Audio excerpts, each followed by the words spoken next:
BSF जवान को online gaming की ऐसी लत पड़ी कि लाखों रुपए उसमें बर्बाद कर दिए। जब कर्ज चुकाने की क्षमता नहीं रही तो अपनी मौत का ड्रामा रच डाला। कहीं से हड्डी लाकर कार में रख दी और चंबा जोत रोड पर कार को तेल डालकर आग लगा दी। फिर बस लेकर चंबा बस स्टैंड पहुंचा और चंबा से पठानकोट और पठानकोट से दिल्ली चला गया। दिल्ली में कुछ दिन धक्के खाने के बाद अपने दोस्त के पास बेंगलुरु साइड चला गया। मामला 29 जून 2023 का है। पुलिस को भी मामले में संदेह हुआ और मामले की जांच में इस षड्यंत्र का खुलासा हो गया। चंबा पुलिस आरोपी को बेंगलुरु से पकड़कर चंबा ले आई। जी हां, हिमाचल के चंबा जोत मार्ग पर कार में कथित रूप से जलकर मरा कांगड़ा जिला के नूरपुर के गेही लगोड़ गांव का बीएसएफ जवान अमित राणा जिंदा मिला है। अमित राणा को बेंगलुरु में अपने दोस्त के साथ ट्रक में पकड़ा है। प्रारंभिक पूछताछ में पता चला है कि बीएसएफ जवान ने 40 से 45 लाख रुपए कर्ज ले रखा था। उसे ऑनलाइन गेम लूडो रमी आदि की लत थी। उसने सारा पैसा उसमें बर्बाद कर दिया था। आर्थिक तंगी के चलते वो परेशान था, इस वजह से उसने ये ड्रामा रचा। वो घर नहीं आना चाहता था और नई जिंदगी बसाना चाहता था। प्रारंभिक पूछताछ में ये भी खुलासा हुआ है कि परिवार वालों को अमित राणा की इस साजिश के बारे में पता नहीं था। एसपी चंबा अभिषेक यादव ने मीडिया से बातचीत में कहा कि जून माह में चंबा जोत रोड पर एक गाड़ी में आग लगने की सूचना पुलिस को मिली थी। कथित रूप से गाड़ी में अमित राणा की जलने की बात सामने आ रही थी, पर प्रारंभिक जांच में कुछ संदेह हुआ। गाड़ी में पर्याप्त मात्रा में अवशेष नहीं मिले जितने होने चाहिए थे। कार हर तरफ से जल चुकी थी, जबकि ऐसे मामलों में ऐसा कम संभव है। कार की नंबर प्लेट भी टूटकर अलग पड़ी थी। मामले में संदेह होने पर मामले की जांच तेज की गई। जैसा कि आप लोगों को पता है कि 28 और 29 जून की मध्यरात्रि को जोत से चंबा की तरफ एक गाड़ी जिसमें एक अमित राणा नाम का व्यक्ति जिसकी उम्र 32 साल थी और जो मूल रूप से नूरपुर का रहने वाला था और बीएसएफ में पोस्टेड था, उसकी गाड़ी जलने के कारण कथित रूप से मृत्यु हो गई थी। जब इस घटना की सूचना हमें मिली तो एडिशनल साहब ने मैंने स्पॉट विज़िट किया। एफएसएल की टीम को भी हमने बुलाया, उन्होंने भी 2 बार स्पॉट विज़िट किया।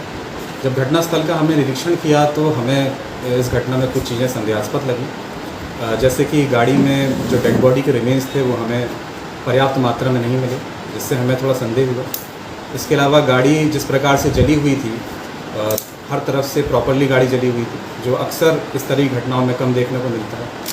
इसके अलावा गाड़ी की जो नंबर प्लेट थी वो टूट के अलग सुरक्षित गिरी हुई थी और पूरी गाड़ी जल चुकी थी लेकिन नंबर प्लेट नहीं जली। और इसके अलावा जो व्यक्ति इस गाड़ी में कथित रूप से जला, उसका जो मूवमेंट था अपने घर से नूरपुर से चंबा की तरफ, उसको भी जब हमने ट्रैक किया तो हमें मूवमेंट संदिग्ध लगा और व्यक्ति अपने घर नूरपुर से चंबा की तरफ कहकर चला था लगभग शाम को 4 बजे के करीब। और जब ये घटना हुई तो ये घटना जोत से चंबा की तरफ रात को 1-1:30 बजे के आसपास हुई और इस बीच व्यक्ति कहाँ रहा, कहाँ गया, इस चीज़ को भी लेकर संदेह था।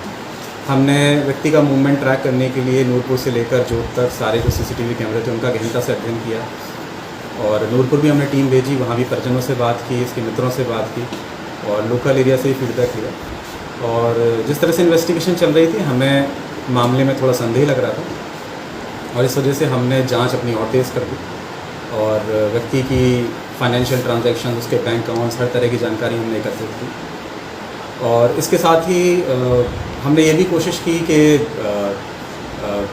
जोत से चंबा की तरफ रात को जो बसेस चलती हैं उनसे भी हमने पूछताछ शुरू की। तो जब एक बस के ड्राइवर से हमने पूछा कि जिस दिन घटना हुई उस रात कोई व्यक्ति रात को 2 बजे के अराउंड या उसके आसपास बस में तो नहीं चढ़ा, तो हमें ये सूचना मिली कि एक लंबा सा व्यक्ति जिसकी हाइट 6 फीट के अराउंड है वो रात में उसने बस बोर्ड की। इस सूचना मिलने के बाद हमने चंबा बस स्टैंड पे हमने सीसीटीवी कैमरों को देखा जहाँ पे ये व्यक्ति जो कथित रूप से 29 मई को गाड़ी में जल के मरा था, इसकी हमें फुटेज देखने को मिली, जिससे हम ये आश्वस्त हो गए कि व्यक्ति जीवित है। चैलेंज ये था कि हम ये पता लगाएं कि व्यक्ति है कहाँ। इसके लिए हमने ये जांच शुरू की कि व्यक्ति के करीबी लोग कौन हैं, इसके मित्र कौन हैं, इसका सबसे करीबी मित्र कौन है। तो एक मित्र का हमें इसका पता चला, जिसके बारे में हमने जांच पड़ताल शुरू की तो पता चला कि एक पेशे से ट्रक ड्राइवर है और सदर्न स्टेट्स में जैसे कि कर्नाटका, तमिलनाडु और गुजरात की साइड ये ट्रक चलाता है।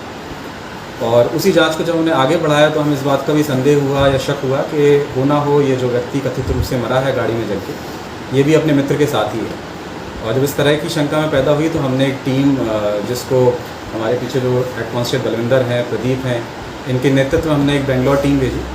और हम उम्मीद ये कर रहे थे कि व्यक्ति जब बेंगलोर से निकलेगा तो हम इसको डिटेन कर पाएंगे। और उम्मीद के मुताबिक ही जब जो कथित रूप से व्यक्ति की मृत्यु हुई थी वो और उसका दोस्त एक ट्रक में बैठ के बेंगलोर से चेन्नई की तरफ जा रहे थे, तो हमने उनको इंटरसेप्ट किया, इनको रोका। और ये व्यक्ति जो कथित रूप से 29 तारीख की रात को जल के मरा था, ये हमें उस ट्रक में मिला।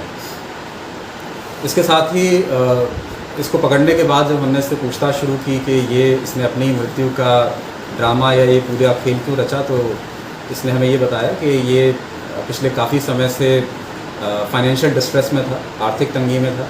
और इसने लगभग 40-45 लाख रुपए का लोन ले रखा था, जिस लोन को चुकाने की इसकी क्षमता नहीं थी और पैसा ये उड़ा चुका था। तो इन सब चीज़ों से परेशान होकर इसने अपनी मृत्यु का ये ड्रामा रचा। और आज में ये भी सामने आया कि इस व्यक्ति को ऑनलाइन गेम्स खेलने की लत लगी हुई थी। और जैसा कि आप सब लोग जानते हैं, लूडो एक ऑनलाइन लोग खेलते हैं, रमी खेलते हैं, इस तरह के गेम्स खेलता था। फैमिली मेम्बर्स को इस बात की जानकारी नहीं थी और वो इस बात से अनभिज्ञ थे।